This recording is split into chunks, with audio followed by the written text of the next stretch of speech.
Çin işgal yönetimi Doğu Türkistan sınırlarının güvenlik önlemleri kapsamında duvarlarla örüleceğini açıkladı.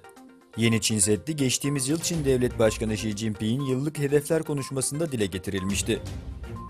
Konuyla ilgili görüşlerini bildiren Doğu Türkistan Enformasyon Merkezi Başkanı Abdülcelil Karakaş, Çin işgal güçlerinin Doğu Türkistan'da yeni bir Çin Seddi inşa edeceğini açıklaması, Çin'in bir sömürgeci olduğunun yeterli kanıtıdır.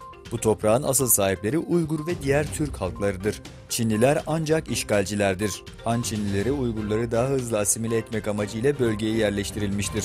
Çin'in hedefi Uygurları tamamen yok etmektir. Çin'in çirkin planlarını ve bölgedeki insan hakları ihlallerini şiddetle kınıyoruz. Dünya kamuoyunu bu Çin istibdadına yeterli tepki göstermeye çağırıyoruz, dedi. Bir akraba ziyareti için 2017 Mart ayında Doğu Türkistan'a gelen Kazakistan vatandaşı Ömür Ali, 26 Mart tarihinde Çin polisleri tarafından tutuklandı ve 8 ay boyunca hapse mahkum edildi. Ardından 20 günden fazla faşist Çin yönetiminin Nazi eğitim kampında kaldı. Ömür Ali, Kazakistan'daki akrabaları ve Kazakistan hükümetinin çabasıyla şikayetçi olmamak şartıyla 4 Kasım 2017 tarihinde Kazakistan'a döndü.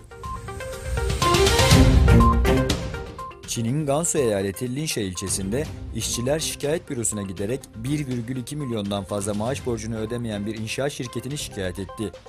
Yetkililerin güzel vaat vermesine rağmen 3 gün aradan sonra 60'tan fazla işçinin polisler tarafından gözaltına alındığı belirtildi.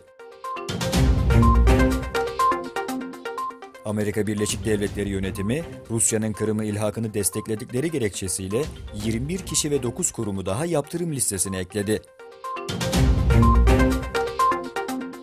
ABD Başkanı Trump, Davos zirvesinin kapanışında yaptığı konuşmada medyaya yönelik suçlamalarının ardından yuhalandı.